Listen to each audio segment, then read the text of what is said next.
Alors UAV Show, c'est important de savoir qu'il a été créé en 2010, donc c'est le plus ancien salon drone civil en France et même en Europe. C'est actuellement l'un des plus référencés, avec un salon qui se déroule à Londres.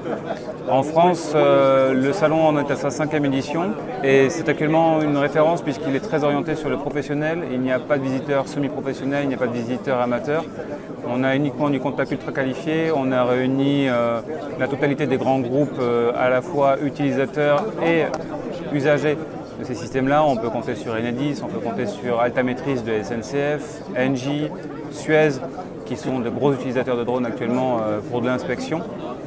C'est vrai qu'en termes de qualité de contact, on voit que les personnes sont qualifiées, connaissent le marché. Il n'y a pas toute cette étape de formation du client sur une technologie, il est déjà au courant. Les sociétés qui sont présentes, il y a quand même de belles sociétés en termes de ce qu'on peut appeler des grands comptes. Les drones doivent servir à quelque chose.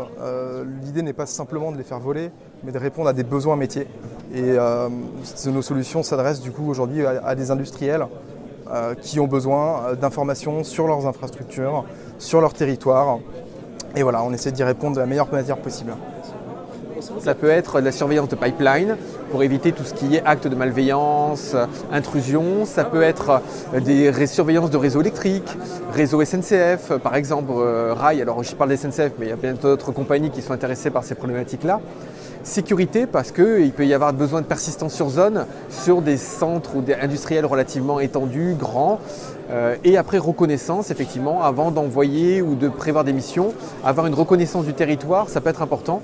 Et souvent, ces reconnaissances peuvent effectivement correspondre à de très grandes surfaces, donc la machine effectivement est capable de les couvrir. Aujourd'hui, on est sur une filière qui est en train de décoller, qui n'a pas totalement décollé, donc on a des besoins de soutien, alors que ce soit de la communication, que ce soit des soutiens par rapport à des financements, que ce soit des mises en relation avec des partenaires étrangers. Donc la région aujourd'hui travaille aussi avec la ville de Fukuoka par exemple au Japon et autres. Le soutien de la région est très très important sur la filière drone, donc elle a ces partenariats-là qui nous permettent effectivement d'avoir une visibilité à l'international.